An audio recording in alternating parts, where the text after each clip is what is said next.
3/1/2017 இன்றைய முரளியின் தலைப்பு இனிமையான குழந்தைகளே, தந்தையிடமிருந்து முழு ஆஸ்தியையும் அடையணும் அப்படின்னா விகாரங்களை அவசியம் தானம் கொடுக்கணும். தேகி அபிமானியாக அதாவது ஆத்ம உணர்வுடையவராக ஆகணும். மம்மா பாபான்னு சொல்றீங்கன்னா தகுதியுடையவராக ஆகுங்க இல்லையா? அம்மா அப்பா எவ்வழியோ அவ்வழியே குழந்தைங்க இருக்கணும். ஸோ அம்மா அப்பான்னு அவங்கள கூப்பிட்றது கூட ஒரு தகுதி வேணும். அந்த தகுதியுடையவராக ஆகுங்க.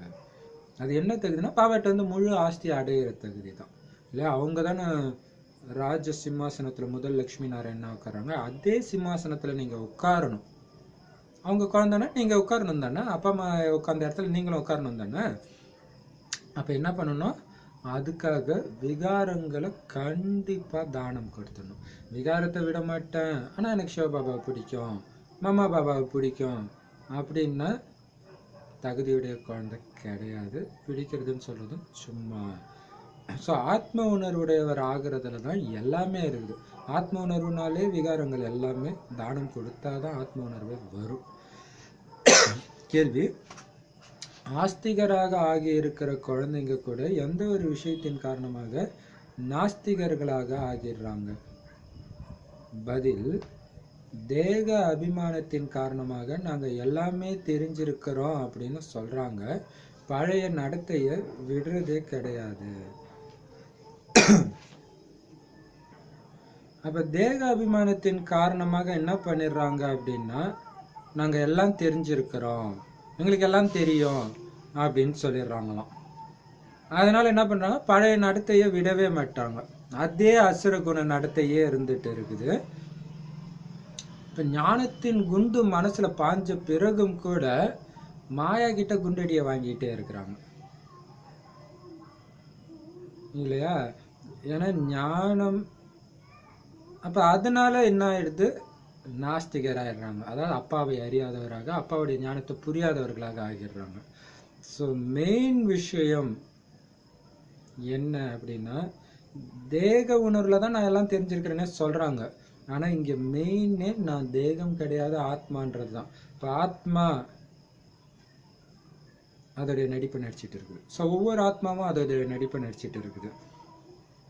அப்ப ஆத்மா ஆவேன், நான் ஆத்மா அபிமானி ஆகணும் அப்படிங்கிற விஷயம் சதா ஓடிக்கிட்டே இருக்கணும். அப்போ எல்லாமே சாட்சியா பார்ப்போம் இல்லையா?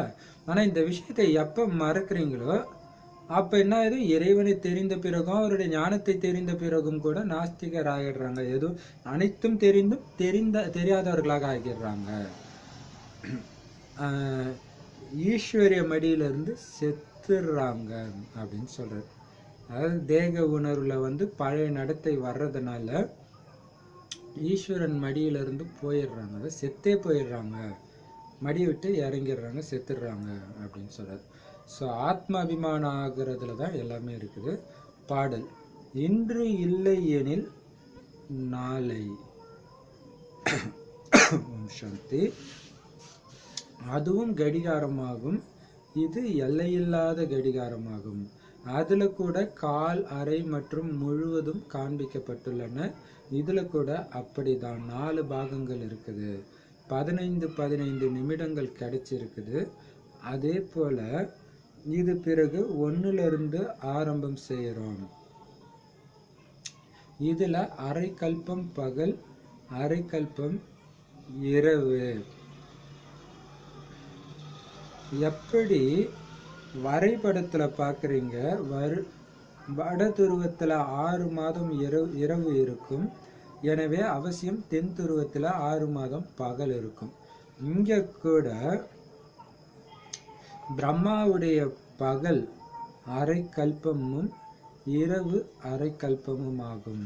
இது நாடகத்துடைய சக்கரம். இதற்கு கல்ப விருட்சம்னு சொல்லப்படுது. இதோட ஆயுள் எவ்வளவு அப்படின்னு உலகத்தார் தெரிஞ்சுக்காமலே இருக்கிறாங்க. பேரு கல்ப விருட்சம் என்பதாகும்.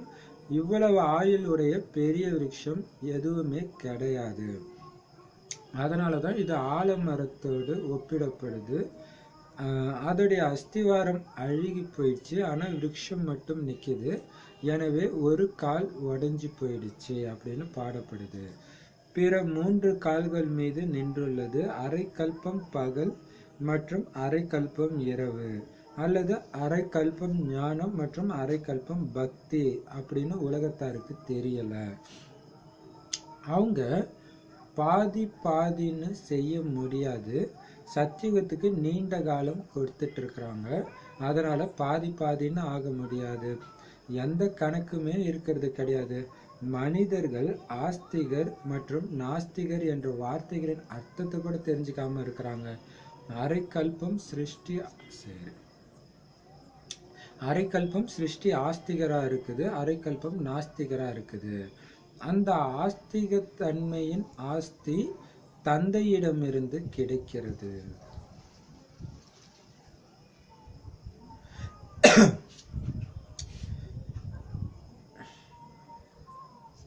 சிவராத்திரி எப்ப நடக்குதுன்னு யாருக்குமே தெரியல.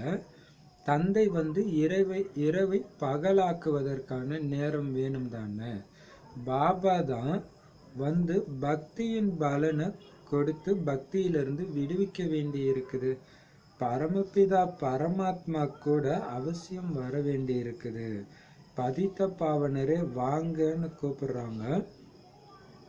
பதித்த பாவனர் யார் அப்படின்றத யாருமே தெரிஞ்சிக்காம இருக்கிறாங்க.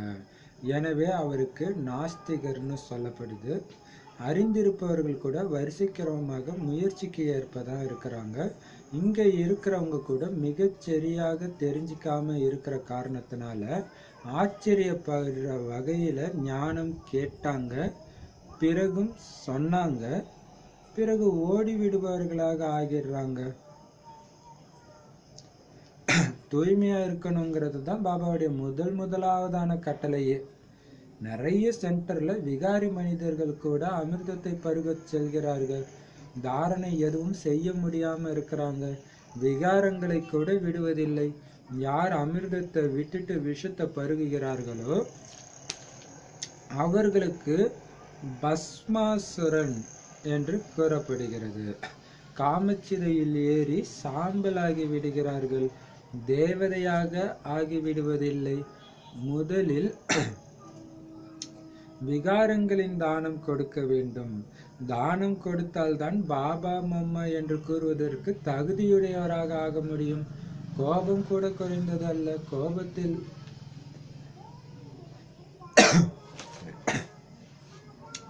இப்ப பாபா முதல்ல இந்த சிருஷ்டி சக்கரத்துடைய ஞானத்தை சூப்பரா சொல்றாரு.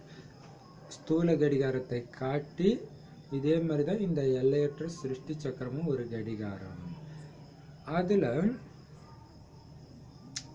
எப்படி கால், அரை, 1.25, 1.5, 2.5 அந்த மாதிரி கால், அரை, முக்கால்னு வைக்கிறாங்களோ அதே மாதிரி இங்கேயும் காலா பிரிச்சிருக்கிறாங்க 4 பாகம். அப்ப 1ல இருந்து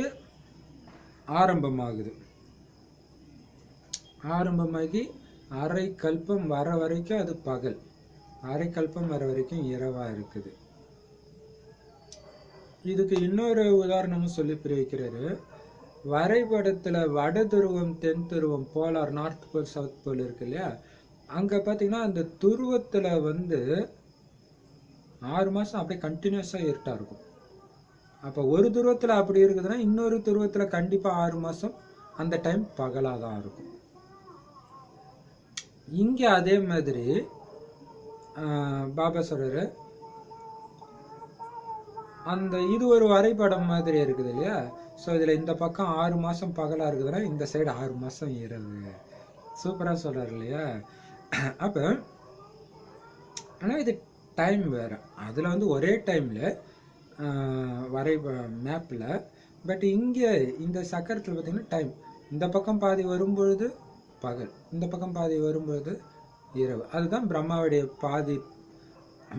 பகல், பிரம்மாவுடைய இரவு, அரை கல்பம்ன்றது. இப்போ பிரம்மாவுக்கு எது பகலோ அதே தான் பிராமணர்களுக்கும், ஏன் ஒட்டுமொத்த உலகத்துக்குமே. அடுத்தது ஆக்சுவலா மெயினா பிராமணர்களுக்கு தான் இல்லையா, மற்றவங்க அங்க வர்றது கிடையாது. அடுத்தது இதுக்குன்னு ஒரு ஆயுள் இருக்குது. கல்ப விருட்சம்னா ஒரு மரத்துக்கு ஆயுள் இருக்கும் தானே. ஆனா இந்த மரம் வந்து இருக்கிறதுல அதிக ஆயுள் உள்ள மரம். ஆனா இதை பத்தி யாருக்குமே தெரியல. இதுக்கு ஈக்குவலான ஆயுள் கொண்ட மரம் கிடையாது. இந்த மரம் 10,000 வருஷம் இருக்குதுன்னா அந்த ஆத்மாவுக்கு ஒண்ணுமே ஞானமே இல்லைன்னு அர்த்தம் இல்லையா? 10,000 வருஷம் எதுவுமே இருக்க வாய்ப்பே கிடையாது. ஆக்சுவலா பாபா சொல்ற 2500 வருடத்துக்கும் பழமையான பொருளே எதுவும் கிடையாதுன்றாரு. ஏன்னா சொர்க்கத்துல இருந்த எதுவுமே அது கூட இருக்கலாம். ஆக்சுவலா 5000 வருஷத்துக்கும் பழமையான பொருள் எதுவுமே கிடையாது. 2500 வருஷத்துக்கு முந்தைய பொருள் கூட இருக்கிறதுக்கு வந்து டவுட் தான். இருந்தாதான் சொர்க்கத்தை கண்டுபிடிச்சிட்டு இருப்பாங்களே இருந்துச்சுன்ட்டு இல்லையா? அடுத்தது பாபா சொல்றாரு, இது ஒரு ஆலமரத்தோட ஒப்பிடப்படுது. ஆலமரத்துல எப்படி மெயின் தண்டு இல்லாட்டினாலும் அந்த விழுதை வச்சு அது நிக்குமோ, அந்த மாதிரி இந்த மனித சிருஷ்டி மரத்தின் மெயின் தண்டு தேவதை தர்மம் தான். ஆனா அந்த தண்டு இல்லை. இப்ப மற்ற மதங்கள்லாம் இருக்குது, அதெல்லாம் விழுது மாதிரி.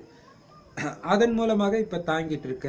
அதுல முக்கியமா இருந்த 4 மதங்கள், தேவதை மதம், இஸ்லாமிய மதம், புத்த மதம், கிறிஸ்தவ மதம், இந்த 4ல மெயின் தர்மம் தேவதை தர்மம். அந்த கால் இல்லை. இப்ப 3 கால்ல நின்றுட்டு இருக்குது. இப்ப அரை கல்பம் பகல்ன்றது இப்படி கூட சொல்லலாம். அதாவது அரை கல்பம் ஞானம், ஞானக்கண் திறந்து இருக்குது, அதனால அது பகல், வேற ஒண்ணும் கிடையாது. அங்க வந்து இந்த ஞானம் ஞாபகம் இருக்காது. பாபா வராது, இந்த மாதிரி நம்மளுடைய கலைகள் குறைஞ்சிட்டு போகும், இது ஞாபகம் இருக்காது. ஆனா ஆத்மான்ற 3வது கண் திறந்து ஒவ்வொருத்தரையும் ஆத்மாவை பார்ப்போம், அந்த ஞானம் இருக்கும். ஸோ அரை கல்பம் அந்த ஞானம் இருக்கிற வரைக்கும் அது பகல். அந்த ஞானக்கண் மூடி, அதாவது ஆத்மான்றதை மறந்து தேகம்னு நினைக்க ஆரம்பிக்கும்போது அது இரவு. அதுதான் பக்தி.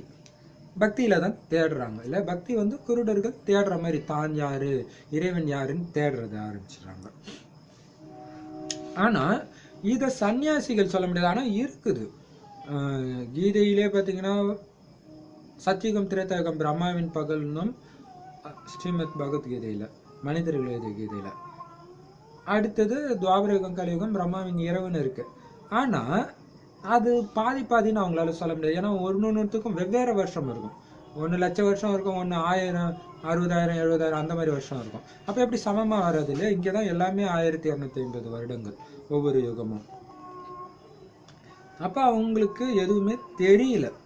இன்னொன்னு ஆஸ்திகர் நாஸ்திகர்ன்ற அர்த்தம் கூட தெரியல.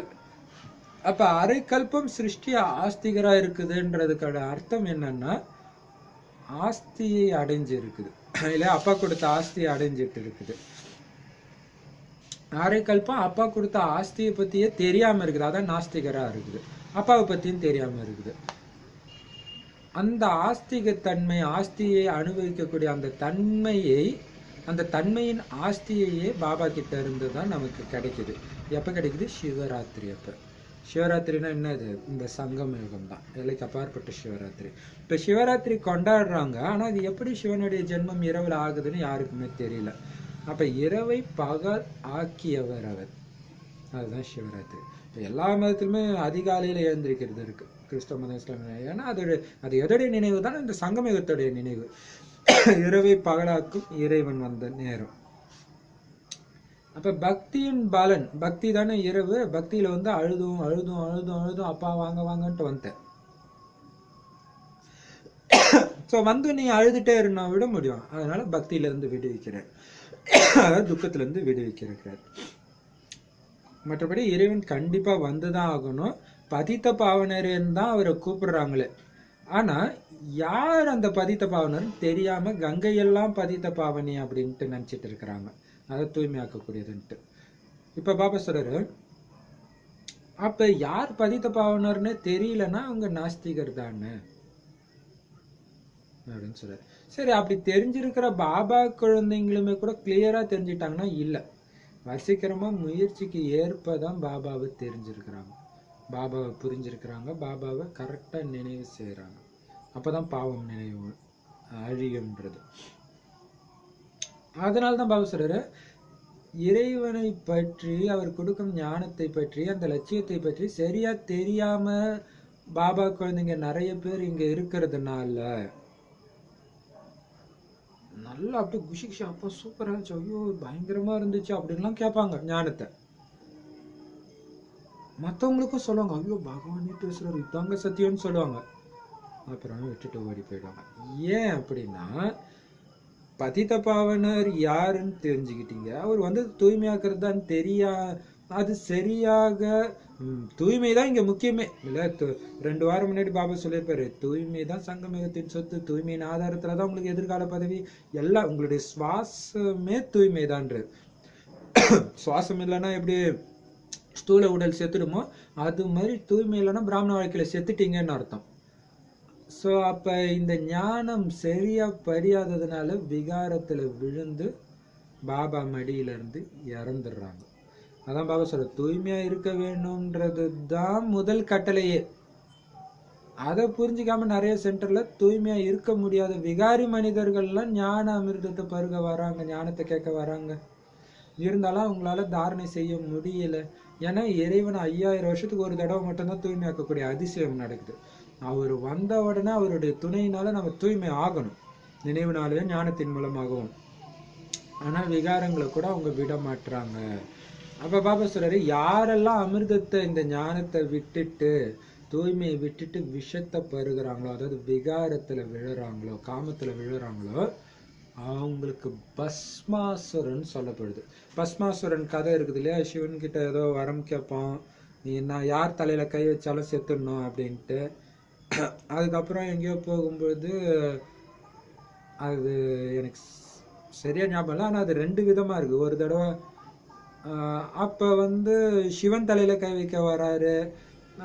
வரும்பொழுது ஏதோ ஒன்று டான்ஸ் ஆடுறதுக்கு மோகினி அவதாரத்துல ஏதோ ஒன்று ஸ்ரீகிருஷ்ணர் பெண் அவதாரத்துல வந்து டான்ஸ் ஆடுவாரு. நான் உன்னை கல்யாணம் பண்ணிக்கிறேன்னு, நான் ஆடுற மாதிரி ஆடு அப்படின்னு சொல்லும்போது, அப்ப அவர் தள்ள கை வைக்கும்போது அவனும் தள்ள கை வைக்கும்போது அப்படியே சாம்பலாடும். அப்ப என்ன அர்த்தம்னா, காமத்துல விழுறவங்க தன் தலையில தானே கை வச்சுக்கிற பஸ்மாசுரன், அதாவது தன்னைத்தானே அழித்து கொள்ளக்கூடியவர்கள், ஆத்ம தற்கொலை செய்து கொள்வாங்க. அவங்க தேவதையாவே ஆக மாட்டாங்கன்றார் இல்லையா. காமச்சிதையில ஏறி சாம்பல் ஆகிடுறாங்க. அதனால முதல்ல விகாரங்களின் தானத்தை கொடுங்க. அப்ப நீங்க எப்ப தானம் கொடுக்குறீங்களோ விகாரத்தை, அப்பதான் பாபா மம்மான்னு சொல்றதுக்கே உங்களுக்கு தகுதி இருக்குது அப்படின்னு காமத்தை சொல்லிட்டு அடுத்த விகாரத்துக்கு வர்றார் கோபம். அதுவும் குறைஞ்சது கிடையாது.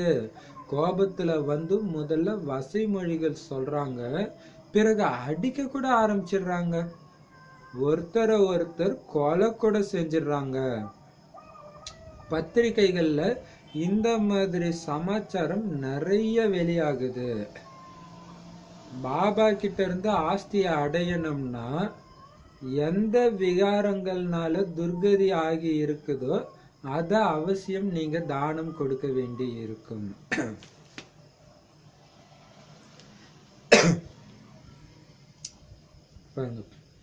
கோபத்துல வந்து திட்டவும் செய்யறாங்க, அடிக்கவும் செய்யறாங்க, கொலை கூட பண்ணிடுறாங்கன்றாங்க. கரெக்ட் தானே? எவ்வளவு அது இந்த மாதிரி பத்திரிகையில நிறைய வருது. கோபத்தின் காரணமாக, மெயின் கோபம் தான் இல்ல, கோபத்தினால, அதாவது பொறுமை சக்தி இல்லாததுனால இந்த மாதிரி நியூஸ் பேப்பர்ல நிறைய வருது. பாபா கிட்ட இருந்து ஆஸ்தியை அடையணும் அப்படின்னா எந்த விகாரம் உங்களை இந்த துர்கதிக்கு தள்ளிச்சோ அதை கண்டிப்பா நீங்க தானம் கொடுத்துதான் ஆகணும் இல்ல. நான் நெருப்புல இருந்து கையும் எடுக்க மாட்டேன், ஆனா எனக்கு சுடக்கூடாதுன்னா எப்படி? பாபா வழி சொல்றாரு, அது பேர் அது நெருப்பு. விகாரன்றது நெருப்பு, கையை எடு, புத்தின்ற கையை அங்கிருந்து எடுத்துடுன்றாரு. அப்ப சத்கதிக்கு போனா துர்கதிக்கு அவங்களுக்கு அனுப்புனதுக்கு காரணமான விகாரத்தை நீங்க கண்டிப்பா தானம் கொடுக்கணும், விட வேண்டி இருக்கும். குழந்தைகளே, ஆனால் கோபன்ற பூதத்தையும் நீங்க அவசியம் கொடுக்கணும் அப்படின்னு சொல்றாரு. குழந்தைகளே, நீங்க அசரீரியாகி போகணும்னு பாபா சொல்றாரு. இந்த தேக உணர்வை விடுங்க. எவ்வளவு காலம் நீங்க தேக அபிமானியாக இருந்தீங்க? சத்யுகத்துல நீங்க ஆத்மா அபிமானியாக இருந்தீங்க. ஆத்மாவாகிய நாம ஒரு சரீரத்தை விட்டு இன்னொன்னு எடுக்கணும்னு தெரிஞ்சிருந்தீங்க. அங்க மாயையே இருக்கிறது கிடையாது, அதனால துக்கத்தின் விஷயமே இருக்கிறது கிடையாது. இங்க பெரிய மனிதர்கள் யாராவது நோய்வாய்ப்பட்டாங்கன்னா பத்திரிகையில வெளிவந்துடுது. எவ்வளவு அவங்கள காப்பாத்துறதுக்கு முயற்சி செய்யறாங்க பாருங்க. இப்ப போப்புக்கு எவ்வளவு மதிப்பு இருக்கு, ஆனா இந்த சமயம் எல்லாருமே நாஸ்திகரா தான் இருக்கிறாங்க. காட்ஃபாதர் இறை தந்தையே தெரியாமலே இருக்கிறாங்க அப்படின்னா நாஸ்திகன் தானே அவங்கள சொல்லணும். ஒரு தந்தைக்கு 5-7 குழந்தைங்க இருக்கிறாங்கன்னா எங்களுடைய இந்த தந்தை எங்கும் நிறைந்தவர்னு குழந்தைங்க சொல்லுவாங்களா என்ன? நான் படைப்பு கர்த்தாவேன், இது என்னுடைய படைப்பு, படைப்புல படைப்பவர் எப்படி வியாபித்திருக்க முடியும் என்று இந்த தந்தையும் கூறுகிறார். எவ்வளவு முடியும் என்று இந்த தந்தையும் கூறுகிறார். எவ்வளவு சுலபமான விஷயம், பிறகும் புரிஞ்சுக்கிறதே கிடையாது. எனவே உண்மையில பரமபிதா பரமாத்மா நம்மளுடைய தந்தைன்னு சொல்ற வகையில முதல்ல நாஸ்திகர்ல இருந்து ஆஸ்திகராக ஆக்குங்கன்னு தந்தை புரிய வைத்து கொண்டே இருக்கிறார். சூப்பரா பாப்பா சொல்றாரு. இப்ப பாருங்க, நீங்க அசரீரியா தான் வந்தீங்க இல்லையா? பாபா நேத்துவான்ல கூட சொல்லிப்பாரு, எப்படி வந்தீங்களோ அப்படியே நீங்க போகணும், அப்படியே வந்து ஆட்சி செய்யணும். அப்படின்னு என்ன அர்த்தம்? தூய்மையா சதோபிரதானமா வந்து தானே சத்தியுகத்தை ஆட்சி செஞ்சீங்க.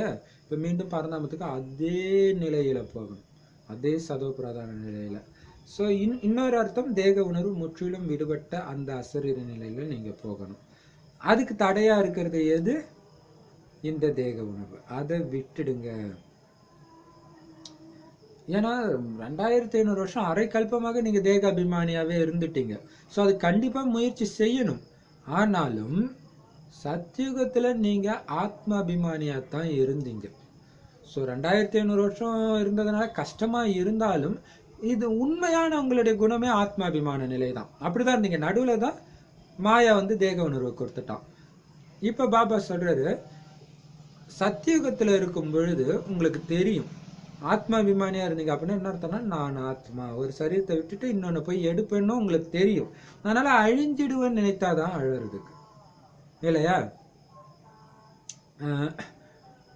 அங்க மாயாவே இருக்காது தேக உணர்வு தோன்றதுக்கு, உங்களை தேகம் நம்ப வைக்கிறதுக்கு. அதனால துக்கத்துடைய எந்த விஷயமும் இருக்காது. எந்த காரை ஓட்டினா என்ன? ஸோ இந்த உடம்புன்ற கார் ஆத்மா ஓட்டுது, இதை விட்டுட்டு இன்னொரு புது கார் கிடைக்குதுன்னா அதுக்கு ஏன் அழ போறாங்க? அதனால துக்கத்தின் எந்த விஷயமே அங்க இருக்காது. அதான் ஃபுல் ஆத்மா அபிமான உணர்வு. ஸோ இங்க ரத்த ஆறு ஓடும். நேற்று பாபா சொல்றாரு, உங்களுடைய உடலுக்கு தீ வச்சுட்டு உங்க ஆத்மா அழைச்சிட்டு போறதுக்கு தான் வந்திருக்கிறேன்ட்டு.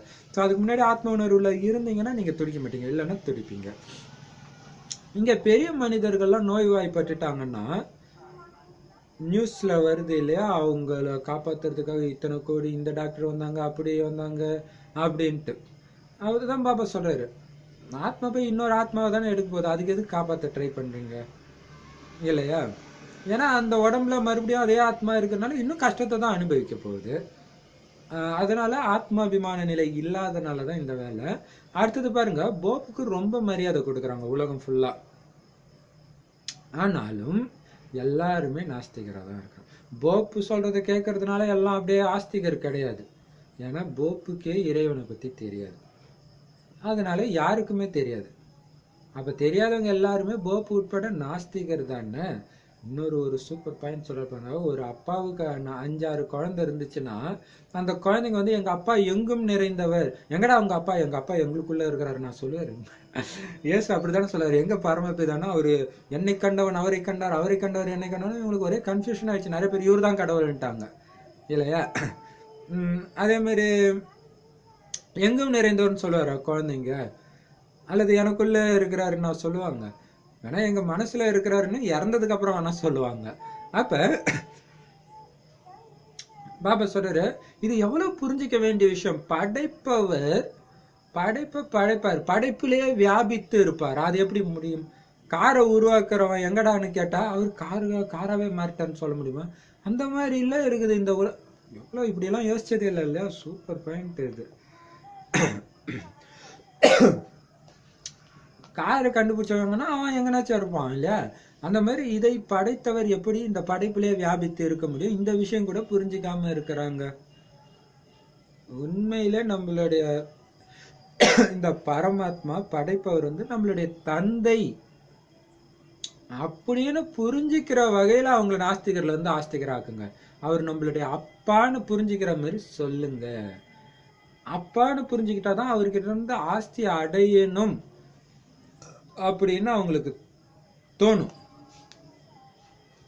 கன்னியை தானம் கொடுக்கும் பொழுது கொடுக்கும் பைசாவை கூட ஆஸ்தின்னு தான் சொல்லுவாங்க.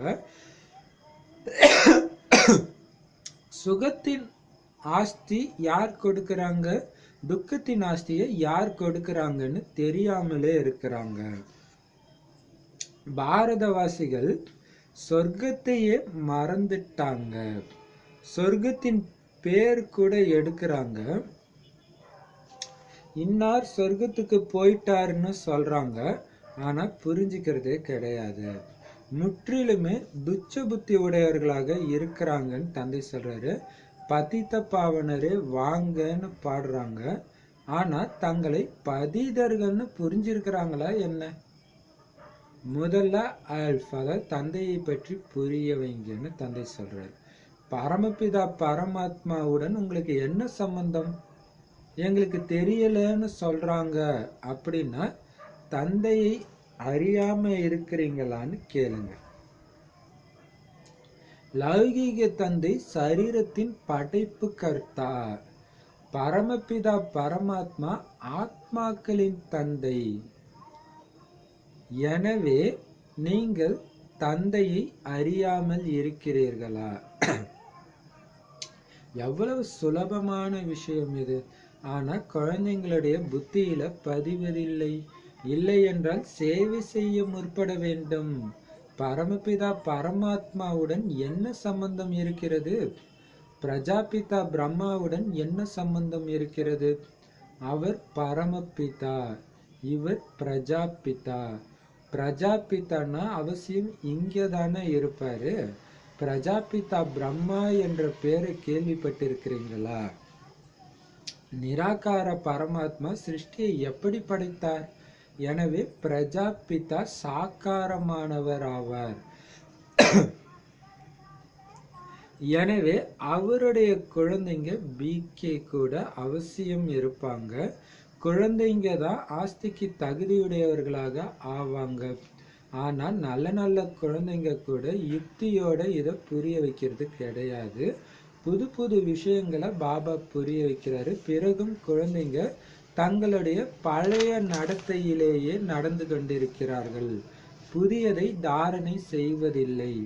தேக அபிமானம் இருக்குது, நாங்க எல்லாமே தெரிஞ்சிருக்கிறோம் அப்படின்னு சொல்றாங்க.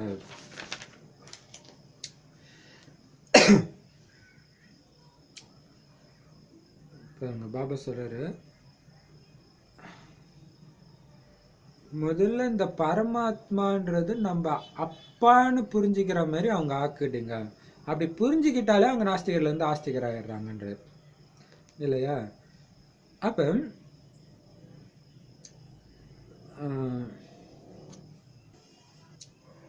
இப்ப ஒரு பொண்ணை கல்யாணம் பண்ணி கொடுக்கும் பொழுது அவங்க கொடுக்கிற பொருள் வந்து அப்பா வீட்டுல இருந்து வந்து சீதனம் ஆஸ்தி அப்படின்னு தானே சொல்றாங்க. அந்த மாதிரி அப்பா இவரு உடலை படைத்தவர், உடலுக்கு அப்பா அப்படின்னா இந்த அப்ப உடலை படைத்தவர் அந்த உடலுக்கு ஆஸ்தி கொடுக்கிறார், உடலுடைய அப்பா லௌகிக தந்தை. அதே மாதிரி ஆத்மாக்களை படைக்கும் பரமாத்மாவும் ஆத்மாக்களுக்கு ஆஸ்தி கொடுக்கிறார். அதனாலதான் அவர் அப்பா. அப்ப அவரு இந்த இறை தந்தை துக்கத்தை கொடுப்பாரா? துக்கத்தை கொடுக்கறது ராவணன்னு கூட தெரியாம அதுவும் இறைவனே கொடுக்கிறாருன்னு தெரிஞ்சுக்கிறாங்க. சுகத்தை மட்டும்தான் இறைவன் கொடுக்கிறாருன்ற விஷயத்த பாரதவாசிகள் கூட தெரியாம இருக்கிறாங்க. ஏன்னா சொர்க்கத்தையே மறந்துட்டாங்க. சொர்க்கவாசல் திறப்பு விழா கொண்டாடுறாங்களே தவிர இந்தியாவில தான் கொண்டாடுறாங்கன்னா இந்தியா தானே சொர்க்கமா இருந்துச்சுன்னு கூட அவங்களுக்கு தெரியல. இது எவ்வளவு பெரிய விஷயம் இல்லையா? அப்ப ஏன்னா அந்த அளவுக்கு துச்ச புத்தி உடையவர்களாக இருக்கிறாங்க. அடுத்தது பதித்த பாவன ராஜாராம்னு அவரை கூப்பிடுறாங்க. இப்ப பதித்தமா நாம இருக்கிறோம், வந்து தூய்மையாக்குங்கன்னு சொல்றாங்கன்னு கூட புரியல. நாம அழுக்காக இருக்கிறோன்றத அவங்க புரிஞ்சுக்கிறதே இல்லை. அதனால முதல்ல அப்பாவை பத்தி புரிய வைங்க. இன்னொன்னு, நீங்க இப்படி கூட கேட்கலாம், அந்த பரமபிதா பரமாத்மாவோட உங்களுக்கு என்ன சம்பந்தம்? சூப்பர் பாயிண்ட் இல்லையா? கிறிஸ்தவர்களுக்கு புரிய வைக்கலாம் இது. ஏன்னா கிறிஸ்தவர்கள் வந்து பரலோகத்தில் இருக்கும் பரமபிதாவின்னு தான் சொல்லுவாங்க. அப்ப அவருக்கும் உங்களுக்கும் என்ன சம்பந்தம்? எங்களுக்கு தெரியல அப்படின்னு சொன்னா நீங்க கேளுங்க, உங்க அப்பாவையே உங்களுக்கு தெரியலையா? எவ்வளவு சூப்பர் இல்லையா? அப்ப அதுதானே ஆதாமியாவாளுக்கு சொர்க்கம்ன்ற ஆஸ்தியை கொடுத்துட்டு போனாரு. பைபிள்ல இருக்குதானே அது இல்லையா? ஆஸ்தியை கொடுத்துட்டு தானே போறாரு. அப்ப அவர் அப்பா தானே. உங்க அப்பாவே தெரிஞ்சுக்கலையா? பரமபிதான்றீங்க, ஆனா அவர் ஆத்மாவுக்கு அப்பா, அதான் பரமாத்மா அவருக்கு கொடுக்கிறாரு. ஸோ ஆத்மா முதலாக இந்த பூமிக்கு வரும்பொழுது கொடுக்கிற ஆஸ்தி தான் சொர்க்கம். அதைத்தான் ஆத்மாக்களின் தந்தை பரமபிதா கொடுக்கிறாரு. அப்ப இது எவ்வளவு ஈஸியான விஷயம் இருந்தாலும் குழந்தைங்க புத்தியில பதிய மாட்டேது. பதிஞ்சா இந்த மாதிரிலாம் பாயிண்ட் வச்சு சேவை செய்யலாமே அப்படின்னு குழந்தைங்க ஓடணுமே. அந்த மாதிரி அந்த குழந்தையும் அந்த அளவுக்கு ஓடுறது இல்லையே. இல்லையா, ரொம்ப ரொம்ப ரேர் தான். எவ்வளோ பேரை கூப்பிட்டு பார்த்தீங்கன்னா ரொம்ப கம்மியாக தான் சேவைக்கு வராங்க. அதுவும் கொஞ்சமாயா வந்துருச்சுன்னா அதுவும் காலி. இப்ப பாபா சொல்றாரு, இன்னொரு விஷயத்தையும் புரிய வைக்கணும். பரமபிதா பரமாத்மாவோட என்ன சம்பந்தம், பிரஜாபிதா பிரம்மாவோட என்ன சம்பந்தம்? சூப்பர் பாயிண்ட் இல்லையா? நமக்கும் ஆதாமியாவாளுக்கும் என்ன சம்பந்தம்? ஆதி தகப்பன் ஆதி தாயின்றாங்க. அப்ப இந்த மனித சிருஷ்டியுடைய தாய் தகப்பன்ற மரியாதையை கிறிஸ்தவ மதம் இஸ்லாமிய மதமும் கொடுக்குது அவங்களுக்கு. அதுதான் பிரம்மா இல்லையா? அப்ப பிரம்மாவோட என்ன சம்பந்தம்னா, இப்ப பாத்தீங்கன்னா ஆதாமியாவால் மூலமாக தான் மனித இனத்தை இறைவன் படைக்கிற மாதிரி தான் காட்டுறாங்க இல்லையா? அப்ப அதே மாதிரி பிரம்மா மூலமாக தான் அந்த படைப்பு ஏற்படுது. அப்ப பிரஜாபிதா இங்கதான் இருப்பார் இல்லையா? ஆதாமியாவால் என்ன மேலே இருந்தார்? ஆதாமியாவால் இங்க தானே இருப்பாங்க. பரமபிதா தான் மேல இருப்பார். அப்ப நீங்க கேட்கலாம், பிரஜாபிதா பிரம்மான்ற பேரை கேள்விப்பட்டிருக்கிறீங்களா? அப்ப இறைவன் தான் உலகத்தை படைச்சாரு பரமாத்மானா எப்படி படைச்சாரு? சரீரமே இல்லாத இறைவன் எப்படி படைச்சாரு? அவருக்கு சரீரம் தேவைப்பட்டிருக்கு, அதனால பிரம்மா மூலமா வந்து படைச்சிருக்கிறார். அவர் இந்த உலகத்தின் ஆதி மனிதன்றதுனாலதான் அவரை தாத்தாவா காட்டியிருக்கிறாங்க. எவ்வளவு பாயிண்ட் இருக்கு இல்லையா? ஏன்னா நிறைய பாயிண்ட் இருக்கு, எல்லா பாயிண்ட்டையும் சொல்லவும் முடியாது. ஸோ விதவிதமா புரிய வைக்கலாம். ஆனா இப்ப பாபா சொல்றாரு, அப்ப சரீரம் இல்லாத பரமாத்மா சரீரம் உள்ள பிரஜாபிதா மூலமா தான் படைக்க முடியும். இப்ப சாக்காரம் சரீரம் உள்ளவர் பிரஜாபிதா. அப்ப சரீரம் உள்ளவருடைய குழந்தைங்க இருப்பாங்க தானே? அதாவது பிரம்மாவுடைய குமாரர்கள் குமாரிகள் இருப்பாங்க தானே? அதான் பிரம்மகுமார் குமாரிகள், அதான் பிகே. அப்ப ஏன்னா குழந்தைங்க தான் ஆஸ்திக்கு தகுதியுடையவர் ஆகுறாங்க. அப்படி பிரம்மாவுக்கு குழந்தையாக பிராமணராக மகாவிஷ்ணுவே இருந்ததுனாலதான் பெருமாள் கோயில்ல ஒரு நாள் அவர் பிராமணனா இருக்கிற மாதிரி வெறும் துளசி மாலை அலங்காரம் இல்லாம இருப்பார். வியாழக்கிழமை குருவார் எப்ப இருக்கிறாரு? சிவன் வரும்போது. ஏன்னா சிவனுடைய நாள் தான் குருவார் சொல்லுவாங்க, வியாழக்கிழமை. அப்ப பாப்பா சொல்றாரு, குழந்தைங்க தானே ஆஸ்திக்கு தகுதியுடையவர்கள். ஆனா நல்ல நல்ல குழந்தைங்க கூட இதை யுக்தியோட புரிய வைக்கிறது கிடையாது. புது புது விஷயங்களை பாபா புரிய வைக்கிறாரு, பிறகும் குழந்தை இதுதான் பெரிய விஷயம். பார்த்தீங்களா? அப்ப இல்லையே எங்களுக்கு இப்படிலாம் சொல்லி கொடுக்கலையேன்னா பாபா வாணியில சொல்லி கொடுக்கறத சொல்லி கொடுக்க மாட்டீங்களேன்னு தான் பாபாவே இங்க ஃபீல் பண்றாரு இல்லையா? நல்ல நல்ல குழந்தைங்க கூட யுக்தியோட இந்த விஷயத்தெல்லாம் புரிய வைக்கிறது இல்லை. புது புது விஷயங்களை பாபா புரிய வச்சுட்டே இருக்காரு. ஆனா எனக்கு யாரு ஞானம் கொடுத்தாங்களோ அதே பாயிண்டே தான் நான் சாகர வரையும் சொல்லிட்டே இருப்பேன்னா. ஏன்னா அதுல நிறைய விஷயத்த பாபா நீக்க வேற சொல்லியிருக்காரு, அது கூட நீக்காம அதே அப்படியே தான் சொல்லிட்டு இருக்கிறாங்க. இப்ப பாபா சொல்றாரு இல்லையா, உதாரணத்துக்கு வந்து ராமர் வந்து ஈஸ்வரனை வணங்கின இடம் தான் ராமேஸ்வரன்ற படத்தை முதல்ல தூக்குங்க. ராமர் வந்து சிவனை கும்பிட்டாரா? பொய்யான விஷயங்களை நீங்க போதிக்க கூடாது, அந்த மாதிரி படத்தை காட்டக்கூடாது அப்படின்னு இருக்கிறாரு. ஆனா இன்னைக்கும் பாத்தீங்கன்னா எல்லா பிகேஸும் அந்த படத்தை வச்சுதான் விளக்கம் கொடுத்துட்டு இருக்கிறாங்க. அதான் புது புது விஷயங்களை பாபா புரிய வைக்கிறாரு. இருந்தாலும் குழந்தைங்க தங்களுடைய பழைய நடத்தையிலேயே நடந்து கொண்டிருக்கிறாங்க. புதுசா தாரணை செய்யறதே கிடையாது இல்லையா? புது புது பாயிண்ட வச்சு அவங்க விளக்கம் கொடுக்கறதும் கிடையாது. தேக அபிமானம் இருக்குது. நாங்க எல்லாமே தெரிஞ்சுக்கிட்டோம் அப்படின்னு சொல்லுவாங்க. நான் எத்தனை வருஷம் இருக்குன்னு தெரியுமா பிகேவா, நீ எத்தனை வருஷம் ஆச்சு அப்படின்னு கேட்பாங்க.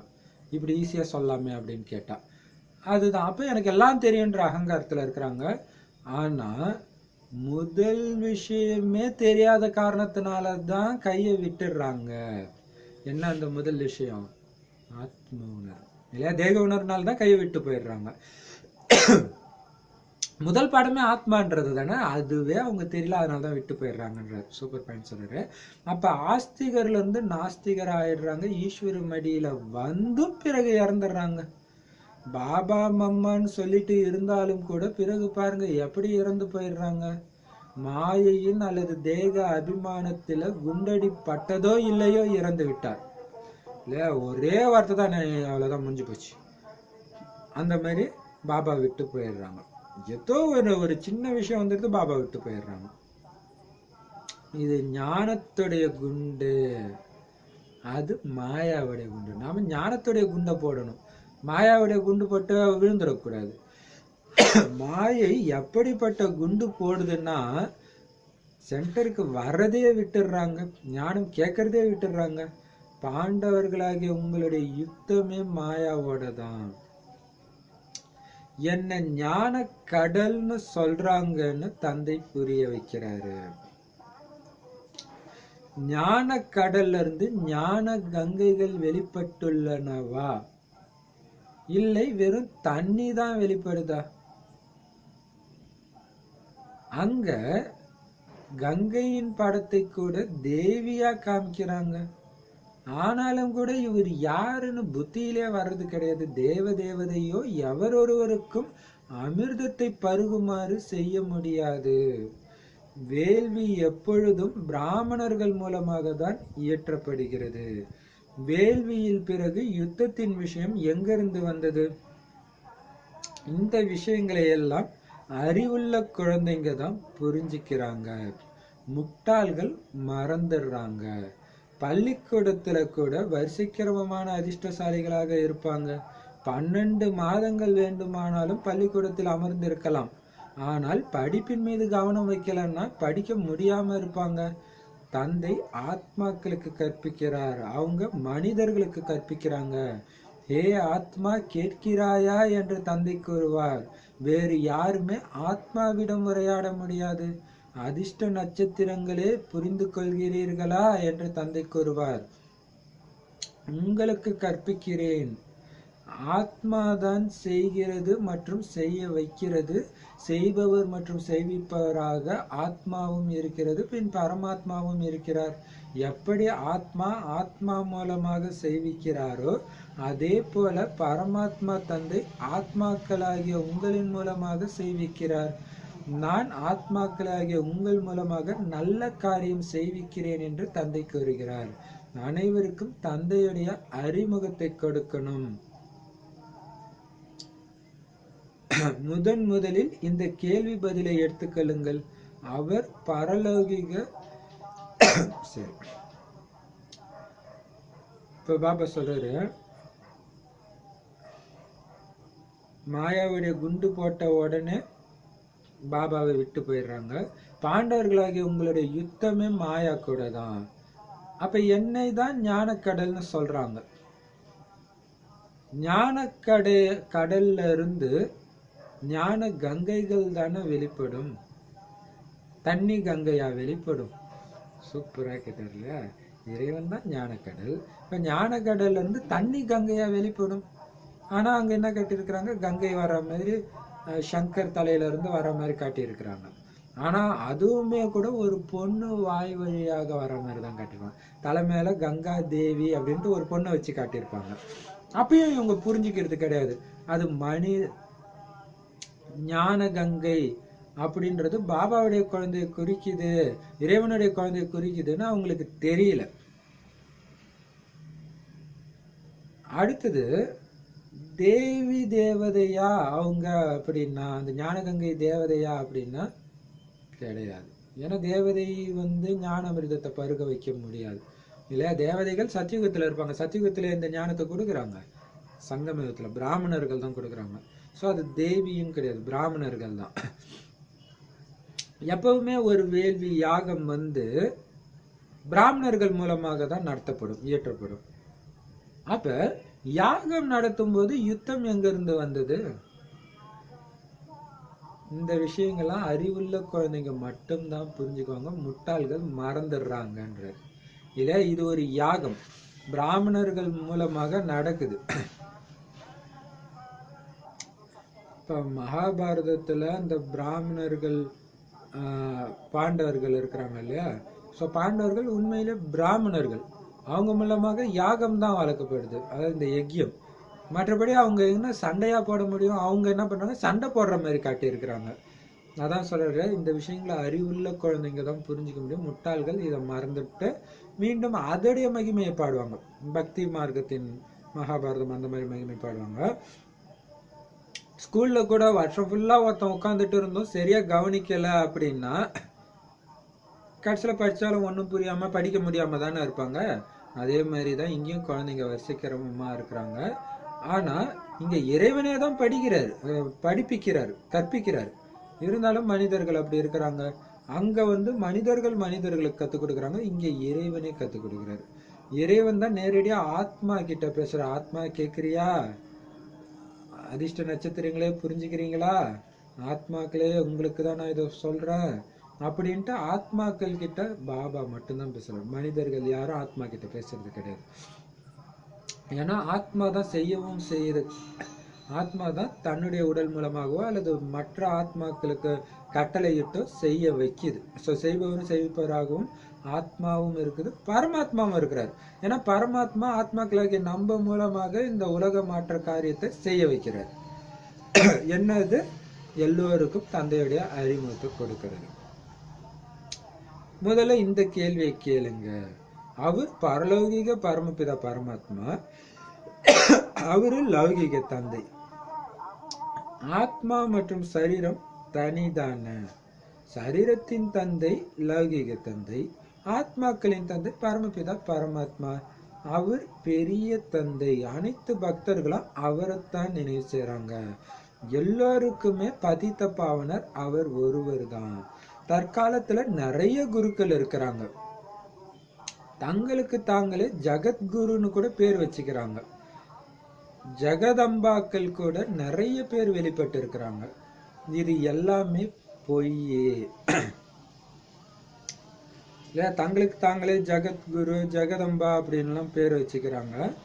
பாபா சொல்றாரு, இது எல்லாமே பொய். பொய் இருக்கிற இடத்துல உண்மை பற்றி தெரிய வர்றது ரொம்ப கஷ்டமா தான் இருக்கும். நீளமா பேரை வச்சுக்கிட்டு உட்கார்ந்துக்கிறாங்க, ஆனாலும் உண்மையை மறைக்கவே முடியாது. உண்மை இருந்தால் நடனமாடலாம் என்பது பழமொழி. நடனமாடிக்கொண்டே இருங்கள். நடனம் பிரசித்தமானதாகும். நீங்கள் ஆஸ்திகராகி விட்டீர்கள், தாரணை செய்தீர்கள் என்றால் சொர்க்கத்தில் நீங்கள் நடனமாடுங்கள். தேவதைகள் தான் நடனம் ஆடுவார்கள். பதிதமான, அதாவது தூய்மையற்ற உலகம் நரகமாகும். எனவே நரகத்தை சொர்க்கமாக அல்லது பாவன உலகமாக இந்த குருக்கள், அதாவது சாதுக்கள் மாற்றுவார்களா என்ன? இதற்கு கும்பிபாக், அதாவது பயங்கரமான நரகம் அப்படின்னு சொல்லப்படுது. சொர்க்கம் சிவாலயம்னு சொல்லப்படுது. முதல்ல பரமபிதா பரமாத்மா நம்மளுடைய தந்தை. அந்த தந்தை தான் பிரஜாபிதா பிரம்மா மூலமாக தான் பிராமணர்களின் படைப்பை படைச்சிருக்கிறாருன்னு எழுதுமாறு செய்யுங்கள். நாங்கள் சிவபாபாவின் பேரன்களாகிறோம். ஆஸ்தி கூட அவர்தான் கொடுப்பார். ஞான கடல் கூட அவரேதான். அழியாத ஞான ரத்தினங்களை பிரம்மா மூலமாக கொடுக்கிறாரு. முதல்ல பிரம்மாவுக்கு கிடைக்குது, பிறகு முக வம்சாவளிக்கு கிடைக்குது. பள்ளிக்கூடத்துல கூட ஒரு சிலர் பின்னால் வந்திருந்தாலுமே கூட முன்னேறி சென்று விடுகிறார்கள். ஏன்னா நன்றாக படிக்கிறார்கள். இங்க கூட நல்ல முறையில படிக்கணும் மற்றும் படிப்பிக்கவும் வேண்டும். யார் பிறரை தங்களுக்கு சமமாக ஆக்குறதே இல்லையோ அவங்க கிட்ட நிச்சயம் ஏதோ கொஞ்சம் குறைகள் உள்ளன. எனவேதான் தாரணை ஆவதில்லை. காம விகாரத்தின் பாதி போதை இருந்தாலும் கூட தாரணை ஆவது கடினமாக இருக்கும். பாபா காமத்தின் புயல் மிகவும் தொல்லைப்படுத்துகிறதுன்னு எழுதுறாங்க. வேதாளம் போல ஆக்கி விடுகிறது. குழந்தைகளே, காமம் மகா எதிரி ஆகும்னு தந்தை சொல்றாரு. அதை யோக பலத்தினால வெல்லுங்க. முந்தைய கல்பத்துல கூட நீங்க வென்று இருக்கிறீங்க. தந்தையின் பீடத்தில் அமர்ந்துள்ளீர்கள். அதற்கு பின்னால் ராயல் குடும்பம் கூட உள்ளது. ஒரு பிறவி மட்டும் தூய்மையாக இருப்பதன் மூலமாக இவ்வளவு உயர்ந்தவராகி விடுவீர்கள். தூய்மையாக ஆகாமல் இருந்தால் நிறைய நஷ்டம் உங்களுக்கு ஏற்பட்டுடும். ஏன்னா மரணம் எதிரிலேயே இருக்குது. விபத்துக்கள் ஆகியவை எவ்வளவு ஆகி கொண்டே போகின்றன. ரஜோ பிரதான நிலையின் பொழுது இவ்வளவு மரணங்கள் ஆவதில்லை. இப்பொழுது பகட்டுகள் நிறைய இருக்குது. இதற்கு முன்பு இவ்வளவு இயந்திரங்கள் ஆகியவை இருக்கவில்லை.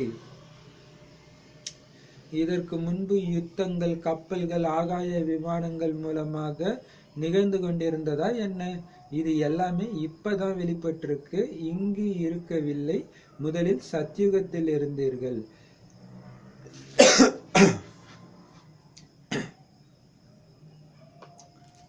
இப்போ பாபா சொல்றாரு, முதல்ல இந்த கேள்வி கேளுங்க. பரமபிதா ஏற்கனவே விட்டார் இல்லையா? பரமபிதாவை தெரிஞ்சிருக்கிறீங்களா? உங்க அப்பாவை நீங்களே தெரிஞ்சுக்கலையா? பரமாத்மாவுக்கு உங்களுக்கு என்ன சம்பந்தம் தெரியுமா? அந்த கேள்வி கேட்டு ஆரம்பிங்க அப்படின்னு சொல்லியிருக்கிறாரு. அப்ப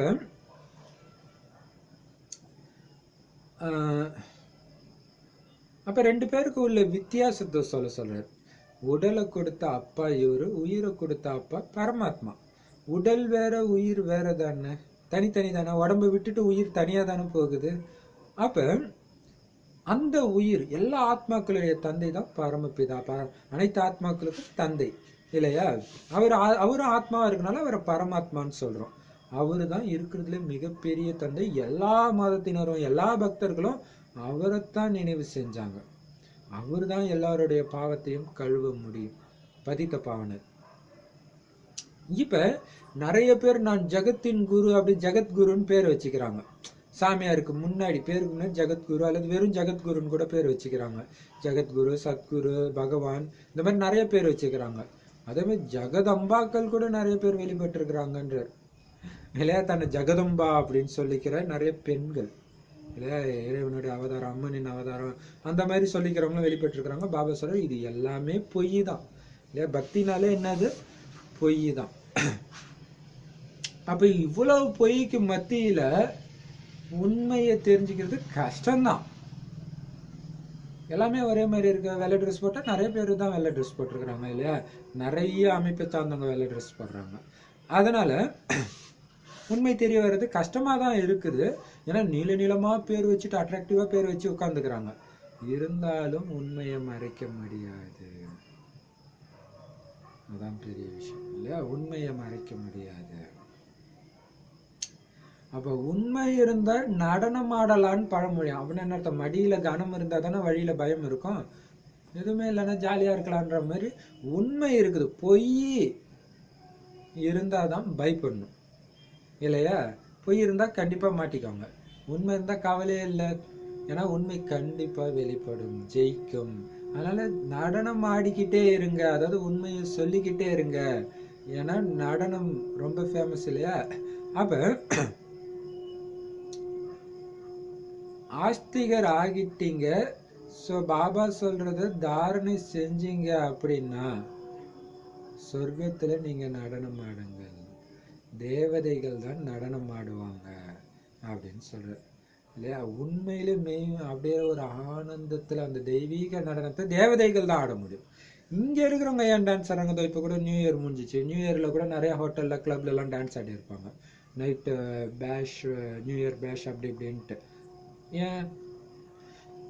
வருஷம் ஃபுல்லா கஷ்டப்பட்டு டென்ஷன், கால் சென்டர்ல ஒர்க் பண்றவங்க, ஐடில ஒர்க் பண்றவங்க, இவங்க தான் அங்க போறாங்க. அது நரகம். அந்த நரகத்தை ஒரு நிமிஷமாவது மறக்கணுமேன்ட்டு அவங்க ஆடுறாங்க. அவங்க ஒன்றும் ஆனந்தத்துல ஆடல இல்லையா? அங்கதான் உண்மையான அந்த ஆனந்த நடனத்தை ஆட முடியும் தேவதைகள். அப்ப அந்த உண்மையை தாரணை செய்யுங்க. உண்மையை சொல்லிக்கிட்டே இருந்தீங்க அப்படின்னா குஷியில நடனம் ஆடிட்டே இருப்பீங்க. இந்த பதித்தமான உலகம் வந்து கொடூரமான நரகம் இல்லையா, கும்பிபாக் பயங்கரமான நரகம் அப்படின்னு சொல்றாரு. இப்ப இந்த நரகத்தை அந்த குருகுமார்களோ சாதுக்களோ பேரை விதவிதமாக ஜெகத்குரு ஜெகதம்பான்னு வச்சுக்கிறாங்களே, அவங்களால தூய்மையான உலகமாக சொர்க்கமாக மாற்ற முடியுமா? முடியாது. அப்படின்னால பொய் தாங்க இல்லையா. இப்ப பாபா சொல்ற சொர்க்கம் தான் சிவாலயம், சிவனே கட்டுற இடம் இல்லையா. அதனால முதல்ல அந்த சொர்க்கத்தை உருவாக்கக்கூடிய, இந்த நரகத்தை சொர்க்கமாக மாற்றக்கூடிய அந்த பரமபிதா பரமாத்மா நம்மளுடைய தந்தைன்றத புரிய வைங்க. அப்ப உருவமே இல்லாத ஒருத்தர் எப்படி இந்த உலகத்தை படைக்கிறாரு? ஞானத்தின் மூலம். ஞானத்தை கொடுக்கறதுக்காக ஒரு உடலை எடுக்கிறார், அதுதான் பிரம்மா. அவரும் உடலை எடுக்கிறதுனால அவரும் நமக்கு அப்பாவாகிறார். அவரை தான் ஆதி தகப்பன் ஆதாம்ட்டு அங்கேயும் மகிமைப்படுறாங்க எல்லா மதத்திலையும். அப்ப அவர் யாரை படைப்பாரு? முதல்ல பிரம்மாவுடைய குமாரர்கள், அவங்க தான் பிராமணர்கள் சொல்றாரு. ஸோ அவங்கள தான் படைக்கிறாருன்ட்டு எழுத வைங்க. அப்படின்னா என்ன அர்த்தம்? அந்த அளவுக்கு புரிஞ்சாதானே அவங்க எழுதுவாங்க. ஸோ புரிகிற மாதிரி அந்த அளவுக்கு யுக்தியா புரிய வச்சு எழுத வையுங்க. இப்ப நாங்க சிவபாபாவுடைய பேரன் அப்படின்னா தாத்தாவுடைய ஆஸ்தி குழந்தைங்களுக்கு பேர குழந்தைங்களுக்கு கிடைக்கும் தானே. அப்ப ஆஸ்தி கொடுக்குறவர் யாரு? சிவபாபா தான். அவரு தான் ஞானக்கடல், அழியாத ஞான ரத்தினங்களை கொடுத்துக்கிட்டே இருக்கிறாங்க. அந்த கடல்ல இருந்து ரத்தினங்களை தூக்கிட்டு தேவதை வந்த மாதிரி பக்தியில காட்டியிருப்பாங்க. அப்ப அது என்னன்னா, கடல் கொடுக்குது அந்த ஞான ரத்தினத்தை. எந்த கடல்? ஞானக்கடல். சிவபாபா கொடுக்கிறார், பிரம்மா மூலமா கொடுக்கிறார். ஸோ முதல்ல அவர் வாய் வழியா பேசினாலும் முதல்ல அவருக்கு கிடைக்குது இல்லையா. ஒரு வாணியை கூட மிஸ் பண்ணாதவர் யாருன்னா பிரம்ம பாபாவை தான் இருப்பார். மற்றவங்க கூட மிஸ் பண்றதுக்கு வாய்ப்பு இருக்குது இல்லையா. அப்ப முதல்ல பிரம்மாவுக்கு தான் கிடைக்குது, பிறகு அவர் வாய் வழியாக அந்த ஞானத்தை கேட்குற முக வம்சாவளி, அதாவது முக்குன்னா ஹிந்தியில வாய், ஸோ வாய் வம்சாவளிங்க பிராமணர்களுக்கு, நமக்கு பிரம்மகுமாரிகளுக்கு கிடைக்குது. இப்போ ஸ்கூல்ல கூட கொஞ்சம் லேட்டா ஜாயின் பண்றவங்க கூட நல்ல தீவிரமா முயற்சி செஞ்சாங்கன்னா ஆரம்பத்துல இருந்து படிச்சவனோட ஸ்பீடா போகலாம், ஃபர்ஸ்ட் ரேங்க் எடுக்கலாம். அதே மாதிரி தான் இங்கேயும் நீங்க நல்ல முறையில படிச்சு மற்றவங்களுக்கும் படிப்பிச்சுட்டே இருக்கிறீங்க, சொல்லி கொடுத்துட்டே இருக்கீங்க, பலரை தங்களுக்கு சமமாக்கினீங்கன்னா நீங்களும் முன்னாடி போகலாம். அப்படி உங்களால மற்றவங்களை உங்களுக்கு சமமா ஆக்க முடியல அப்படின்னா கண்டிப்பா உங்களுக்குள்ள ஏதோ ஒரு குறை இருக்குது. அதனாலதான் உங்களுக்கு தாரணை ஆகல. அது என்ன குறைன்னு கண்டுபிடிச்சு நீக்குங்க. இன்னொன்னு என்னன்னா, காம விகாரத்தின் பாதி போதை இருந்தா கூட தாரணை ஆகுறது கஷ்டம்ன்றாரு இல்லையா. ஸ்தூலமாக விகாரத்துல நீங்க விழலனாலும் கூட எண்ணத்தில் அந்த காமத்தின் போதை இருந்தாலும் தாரணை ஆகுறது கஷ்டம்ன்றாரு. அப்ப அதனால்தான் நிறைய பேர் என்ன பண்றாங்கலாம், பாபா காமத்தின் புயல் ரொம்ப தொல்லைப்படுத்துது பாபா என்ன அப்படின்னு எழுதுறாங்களாம், பாபாக்கு லெட்டர் எழுதுறாங்களாம் இல்லையா. அது சூக்ஷ்மமா வருது இல்லையா. கோபம்னா டக்குன்னு தெரியும், காமம் வர்றது வந்து தெரியாது. ஸோ அந்த அளவுக்கு தொல்லைப்படுத்துது பாபான்னு பாபா கிட்ட லெட்டர் எழுதுறாங்க. இப்போ வேதாளம் மாதிரி ஆக்கிடுதோம். அதனால்தான் பாபா சொல்றார், குழந்தைங்களே காமம் மிகப்பெரிய எதிரி, எச்சரிக்கையா இருங்க. ஏன்னா முதலாக காமத்துல விழும்போதுதான் துக்கம் ஆரம்பிக்கும் இல்லையா. மிகப்பெரிய எதிரின்னு தந்தை சொல்றாரு. அதை நீங்க எப்படி வெல்லணும்னா யோக பலத்தின் மூலமாகத்தான் வெல்லணும். வெல்ல முடியுமா பாபா? இது நடக்கிற காரியமா பாபா? போன கல்பத்துல நீ தான் குழந்தை வென்ற, நான் தான் வென்றன்ற அந்த நிச்சய புத்தி இருக்கணும்ன்றாரு பாபா. சொல்றது எனக்கு தான் சொல்றாரு, என்கிட்ட தான் பேசுறாரு, நிச்சய புத்தி இருக்கணும். அது பிரம்மாவுக்கு இருந்துச்சு, அதனாலதான் ஸ்ரீ நாராயணன் ஆகிறார். அதனாலதான் பாபா சொல்ற, போன நீ ஜெயிச்சிட்ட போன தடவையே, இப்ப மறுபடியும் அந்த நாடகம் நடக்குது, ஏன் பயப்படுற? ஜெயிச்சிடு அப்படிங்கிறாரு பாபா சொல்றது. அப்படியே ஃபாலோ பண்ணுங்க, ஜெயிச்சிடுவீங்க இல்லையா. அப்ப இன்னொன்னு, பாபாவுடைய பீடத்துல இதயத்துல உட்கார்ந்துட்டு இருக்கிறீங்க. அது மட்டும் இல்லாம இதை ஜெயிக்கிறதுனால உங்களுக்கு பின்னாடி ராயல் குடும்பம் காத்துக்கிட்டு இருக்குது உங்களுக்கு ஜென்மத்தை கொடுக்க. அதுக்கு நீங்க என்ன பண்ணணும்? இந்த ஒரு பிறவி மட்டும் தூய்மையாயிடுங்க, பிறகு எவ்வளவு உயர்ந்தவரா ஆகுறீங்க பாருங்க. 21 பிறவிக்கும் அதுக்கப்புறமும் உங்களை கோயில் கட்டி கும்பிட்டுட்டே இருக்கிறாங்க. நான் இந்த ஒரு பிறவியில அலட்சியமா இருந்துட்டு கொஞ்சம் தூய்மையில இப்படி அப்படின்னு இருந்தீங்க, மிகப்பெரிய நஷ்டம் ஏற்பட்டுடும். இன்னொன்னு, கொஞ்சம் கொஞ்சமா நம்ம தூய்மையாக்கிடலாம் அப்படின்னு நினைச்சீங்கன்னா மரணம் எதிரிலே இருக்குது. எந்த வினாடி வேணாலும் மரணம் உங்களை தூக்கிடும். அதனால பாபா சொல்றாரு, எவ்வளவு விபத்து நடந்துட்டு இருக்கு, வீட்டை விட்டு வெளியே போனா திரும்ப வருமான்னு தெரியாது. அதனால எச்சரிக்கையா இருங்க, இல்லையா? இது மிகப்பெரிய எச்சரிக்கை. ஏன்னா இப்ப மாயாவுடைய பகட்டு அப்படி இருக்குது, மாயா டக்கு டக்குன்னு விழ வைக்குது. அதனாலதான் சொல்றாரு. இப்போ அடுத்து அதை வச்சு வேற பாயிண்ட் சொல்றாரு. இதுக்கு முன்னாடி எல்லாம் இப்போ யூஸ் பண்ற டெக்னாலஜி மிஷின்ஸ் எதுவும் கிடையாது. இதுக்கு முன்னாடி சண்டை யாரும் ஏரோப்ளேன்ல வந்து குண்டு போட்டெல்லாம் போடல, குதிரை எடுத்துட்டு போவாங்க, இல்லையா? இப்பதான் இதெல்லாம் வெளிப்பட்டிருக்கு. சத்தியுகத்துல நீங்க இருந்தீங்க, இப்ப சங்கமயுகத்துல இருக்கிறீங்க. அந்த சுகம், சத்தியுகத்துல உங்களுக்கு கிடைச்ச சுகம் மீண்டும் உங்களுக்கு சொர்க்கத்துல தான் கிடைக்க வேண்டியிருக்கு. அதனால மாயாவுடைய அல்ப கால சுகத்துல மயங்கி இழந்துடாதீங்க. சின்ன மீனுக்கு ஆசைப்பட்டு பெரிய மீனை இழந்துடாதீங்க அப்படின்னு சொல்றாரு. உண்மையான சுகம், உண்மையான அந்த தெய்வீக நடனம் அங்கதான் இருக்குது. இங்க ஆடிட்டு நேரத்தை வீணாக்கிடாதீங்க மாயாவுடைய கவர்ச்சியில மாட்டி. இப்ப பாபா சொல்றாரு, ஆகாய விமானம் தயாரிக்கிறவங்க கூட சொர்க்கத்துல இருப்பாங்க. பிரஜைகளாக கூட யாராவது ஒருத்தர் 2 பேர் அங்க வந்துடுவாங்க, ஆகாய விமானத்தை தயாரிக்கிறவங்களா. தற்போது சமஸ்காரத்தை இங்க இருந்து அவங்க எடுத்துட்டு போயிடுவாங்க. பிறகு வந்து அங்கேயும் அதே ஆகாய விமானத்தை தயாரிப்பாங்க, இல்லையா? இங்க ஞானத்தை எடுக்க மாட்டாங்க. பட் விஐபி மீட்ல மதுபனுக்கு போய் இந்த 7 நாள் கோர்ஸ் கேட்பாங்க. ஸோ அதில் கொஞ்சம் புரிஞ்சுக்கிட்டாலும் வந்துடுவாங்க, பிரஜையாக தான் வருவாங்க.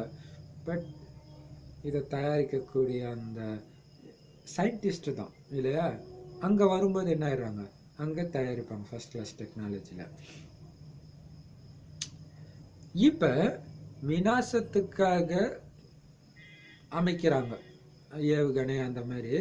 பிறகு இதே டெக்னாலஜி அங்கே சுகத்தில் பயன்படும், இல்லையா? அணுகுண்டு இதெல்லாம் அழிக்கிறதுக்காக இதே அணுவை வைத்து உருவாக்கக்கூடிய மின்சாரத்திலிருந்து எல்லாமே அங்கே சுகத்துக்காக மட்டுமே பயன்படும். அங்கே எந்த விதமான விபத்தும் வராதுன்றார், இல்லை? சின்ன குழந்தை கூட அங்கே இருக்கிற புஷ்ப விமானத்தை இயக்க முடியும்னு சொல்லியிருக்காரு. அங்கே ஃபுல் ப்ரூஃப், அதாவது மிகவும் எளிதானதாக யார் வேண்டுமானாலும் இயக்கக்கூடியதாக இருக்க வேண்டும். இப்போ இந்த வானிலை தான் சொல்லியிருக்கிறாரு, சரி, இல்லையா? யார் வேணும்னாலும் இயக்கக்கூடியதாக இருக்கும் அங்கே சொர்க்கத்தில் இருக்கிற விமானங்கள். ஃபுல் ப்ரூஃப்னா என்னது? அவ்வளவு பாதுகாப்படும், ஆபத்துல இருந்து முற்றிலும் பாதுகாக்கப்பட்டது. மாயின் பகட்டினால இங்க அழிவு தான் ஏற்படும். என விநாசம் அவசியம் ஆக வேண்டி இருக்குது, இல்லையா? பிராமணர்கள் மூலமாக யஜ்யம் கூட படைக்கப்பட்டிருக்கு. இதுல முழு உலகமும் ஸ்வாகா ஆகிடும். பிராமணர்கள் மூலமாகத்தான் யஜ்யத்தை ஏற்றுறாங்க, கிடைப்பதும் பிராமணர்களுக்கு தான். பிராமண வர்ணம் தான் தேவி தேவதா வர்ணமாக மாறுது. சிவபாபா பிரம்மா மூலமாக பிராமணர்களைத்தான் படைக்கிறார். அப்ப பிராமணனா எப்படிப்பட்ட ஜென்மம் இது, இல்லையா? உண்மையான பிராமணனாக ஆன்மீக ஜென்மம், சுயம் பாபாவே ஜென்மம் கொடுத்து பாபாவே வளர்க்கிறாரு. நேற்று வரதானத்துல சொன்னாரு, இந்த வளர்ப்பு வந்து சாதாரண பாக்கியம் கிடையாது. ஸோ இந்த பாலனை உங்களுக்கு கிடைக்குன்னா பாபாவோட ஸ்ரீமத் படி நீங்க நடக்கணும் அப்படின்னு சொல்லியிருக்காரு. சிவபாபா பிரம்மா மூலமாக தான் பிராமணர்களை படைக்கிறாரு. பிராமணர்கள் தான் தேவதைகளாக ஆகுறாங்க. அவ்வளவு நேரான விஷயங்கள். ஆனா குழந்தைங்க மேல மிகவும் ஆச்சரியம் ஏற்படுது. ஏன்னா இவ்வளவு சுலபமான விஷயங்களை கூட நிறைய குழந்தைங்க தாரணை செய்ய முடியாம இருக்கிறாங்க. அதனால ஆச்சரியம் இருக்குதான். ஏன்? பிராமணர்களை படைக்கிறாரு, அப்படி சுகம் நிறைந்த உலகத்துக்கு ஆக்குறாரு. இங்க இருக்கிற மாதிரி துக்கம் எதுவுமே அங்க இருக்காது. இங்க பாருங்க, அவ்வளவு மரணம்லாம் டக்கு டக்குன்னு எந்த நொடியில ஏற்படுதுன்னே தெரியல. எந்த பதவியில இருக்கிறாங்க, எவ்வளவு கோடி சொன்னாக்கா திடீர்னு மரணம் ஏற்படுது. ஆனா அங்க எதுவுமே நடக்காது. இதனால கோபத்துல கொலை பண்றது, இவ்வளவு துக்கம் நிறைஞ்ச உலகத்துல இருந்து உங்களை காப்பாத்துறாரு. அந்த மாதிரி ஒரு சேஃப்டியான படகுல ஏறி உட்காந்துட்டீங்க, சங்கமிகன்ற படகுல உட்காந்துட்டீங்கன்னா நீங்க எவ்வளவு பெரிய பாக்கியசாலி குழந்தைங்க. எவ்வளவு நேரடியா பாபா புரிய வைக்கிறாரு. இருந்தாலும் குழந்தைங்க இந்த ஈஸியான விஷயத்த கூட தாரணை செய்ய முடியாம, இதை மற்றவங்களுக்கு புரிய வைக்க முடியாம, தெய்வீக குணங்களை தனக்குள்ள தாரணை செய்ய முடியாம இருக்கிறாங்களேன்னு பாபாக்கு ஆச்சரியமா இருக்குதான் இல்லையா? இவ்வளவு உயர்ந்த படைப்புனா எவ்வளவு முயற்சி செய்யணும் உலகத்தின் அதிபதி ஆகணும். ஆனா இவங்க எவ்வளவு அலட்சியமா இருக்கிறாங்கன்னு பாபாவுக்கே ஆச்சரியமா இருக்கலாம் பாருங்க இல்லையா? நாடகப்படி நடந்ததுதான் நடக்கும்னு பாபாவுக்கும் தெரியும். ஆனா பாபாவே ஆச்சரியப்படுறாரு.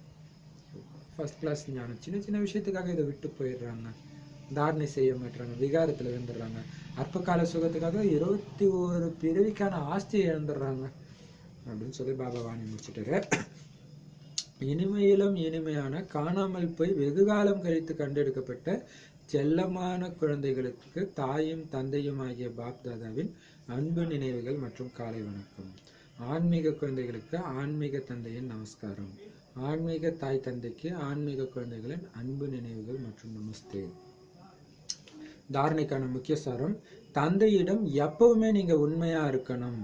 விகாரங்களை தானம் கொடுத்த பிறகு பஸ்மாசுரன் ஆகிடக்கூடாது. உங்க தலையில நீங்களே கையை வச்சு அழிச்சிக்காதீங்க. கொடுத்தது தான் இல்லையா? நம்ம வல்லல் இல்ல. ஸோ விகாரத்தையும் தானம் கொடுத்ததான் திருப்ப வாங்கக்கூடாது. தூய்மைக்கான கட்டளையை அவசியம் கடைபிடிக்கணும். தூய்மை தான் எல்லாத்துக்குமே ஆதாரம் இல்லையா? அதை கண்டிப்பா கடைபிடிக்கணும். பாபா கிட்ட உண்மையா இருக்கணும், ரொம்ப முக்கியம் இல்லையா? தூய்மைக்கு சத்தியம் பண்ணிட்டேன்னா அதை கரெக்டா இருக்கணும். அப்படியே பார்த்தீங்கன்னா, எனக்கு தெரிஞ்சு நான் கால் சென்டரில் ஒர்க் பண்ணும்போது ஒரு நார்த் இந்தியன் பையன் இருந்தான். அவன் ஏதோ ஒன்று சொல்லும் பொழுது, நீ என்ன லவ் பண்ணுறியா அப்படிங்க. நானும் லவ்வே பண்ண மாட்டேன் அப்படின்னா. ஏன் அப்படின்னு கேட்கும்போது, நான் எங்கள் அம்மாவுக்கு சத்தியம் பண்ணியிருக்கேன். அம்மாவுக்கு சத்தியம் பண்ணியிருக்கேன். என்ன இது உனக்கெல்லாம் புரியாதுண்ணா. அப்போ இந்த லௌகீக தாய் ஸ்தூல உடலின் தாய்க்கு கொடுத்த சத்தியத்துக்கே அவ்வளோ மரியாதைன்னா சிவபாபா இல்லையா? ஒட்டுமொத்த சிருஷ்டியின் படைப்பு கர்த்தா. அவருக்கு கொடுத்த சத்தியம், விகாரங்களை தானம் கொடுக்கிறேன், தூய்மையா இருப்பேன் அப்படின்ற சத்தியத்தை கடைபிடிக்கிறதுல உண்மையா இருக்கணும். அடுத்தது, விகாரங்களின் சூக்ஷ்மமான போதையை யோக பலத்தினால நீக்கிடணும். ஏன்னா அது இருந்தா கூட தாரணை ஆகாதுன்றது இல்லையா? விகாரம் அப்ப சூக்ஷ்ம போதை, அதுதான் சூக்ஷ்ம போதை. எண்ணங்கள்னால டிஸ்டர்ப் ஆகுது, அதையும் யோகத்தினால எரிச்சிடுங்க. இதை பார்த்தீங்கன்னா, இந்த சிந்து பைரவி படத்துல சுகாசினி மேல அந்த ஹீரோ பேரு சிவகுமாருக்கு அந்த ஆசை வந்த உடனே கடல் முன்னாடி போய் உட்கார்ந்துட்டு அந்த ஒரு பாடகர், அதனால கர்நாடக சங்கீதம் பாடுவார், அதை மறக்கணும் அப்படின்ற அது என்னன்னா அவருக்கு அதுவே ஒரு யோகம். அதுதான் பாபா அந்த சூக்ஷ்ம எண்ணத்தை கூட, அந்த போதையை கூட யோக பலத்தினால நீங்க நீக்கிடணும். படிப்பை நல்ல முறையில படிக்கணும், மற்றவங்களுக்கும் சொல்லிக் கொடுக்கணும். வரதானம்: சத்குரு மூலமாக பிராப்தியாகி இருக்கிற மகா மந்திரத்தின் சாவி மூலமாக சர்வ பிராப்திகளும் நிறைஞ்சவராக ஆகுங்கள் இல்லையா? சத்குரு மூலமாக நமக்கு பிராப்தி ஆகி இருக்கிற மகா மந்திரத்தின் சாவி மூலமாக சர்வ பிராப்திகளும் நிறைஞ்சவராக ஆகிடுங்க. அதுக்கு விளக்கம்: சத்குரு மூலமாக ஜென்மம் எடுத்த உடனேயே தூய்மை ஆகுங்க, யோகி ஆகுங்க அப்படிங்கிற முதல் மகா மந்திரம் உங்களுக்கு கிடைச்சிருக்கு.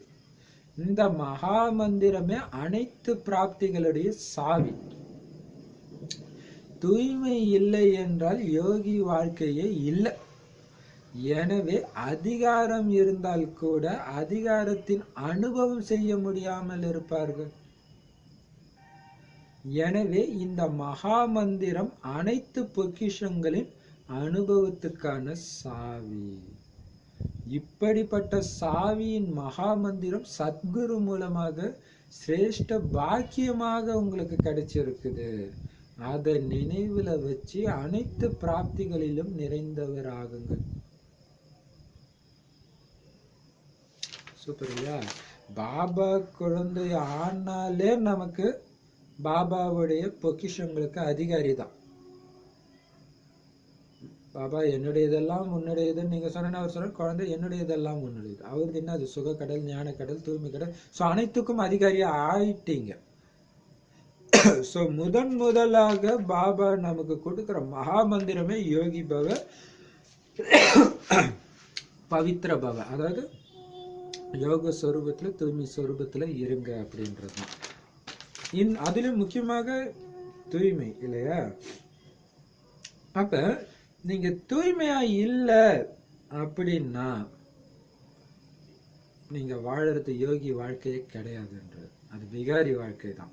அப்ப நீங்க பாபாவுடைய குழந்தை ஆயிட்டீங்க, பாபாவை புரிஞ்சுக்கிட்டீங்க, ஞானம் தெரிஞ்சுக்கிட்டீங்க, பாபாவை நினைவு கூட செய்யறீங்க.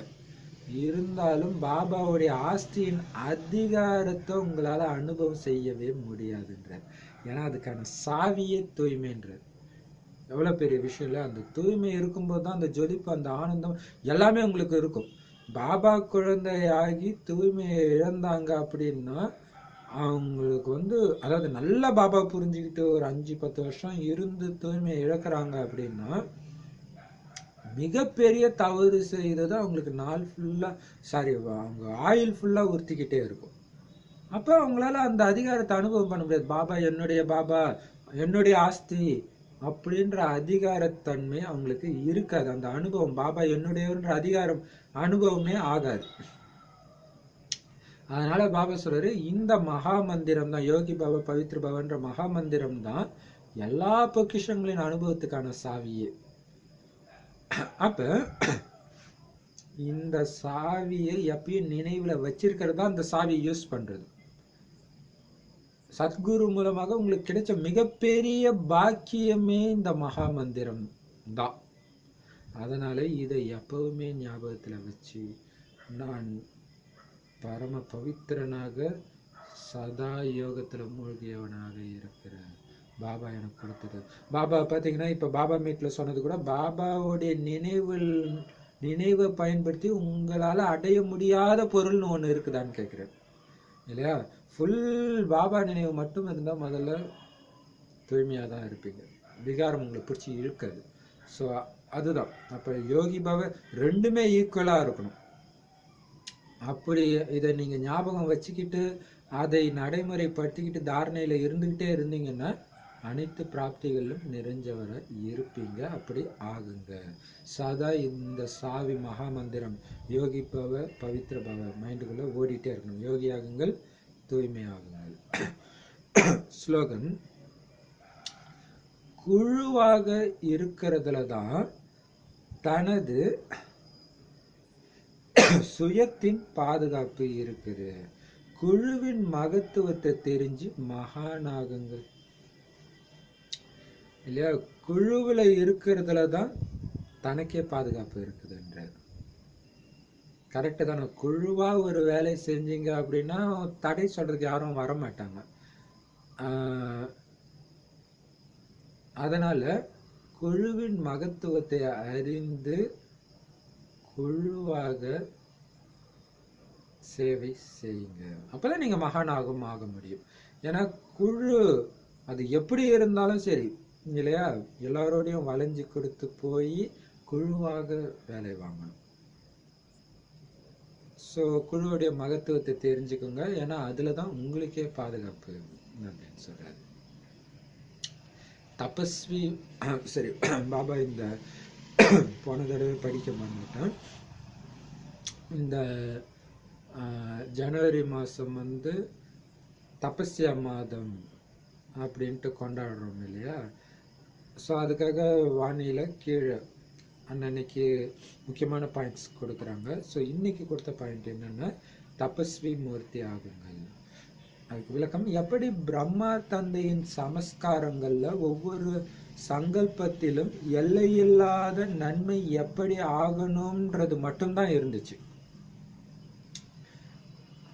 அதே மாதிரி எல்லையில்லாத நன்மையின் பாவனை கொண்டு தபஸ்வி மூர்த்தி ஆகுங்கள்.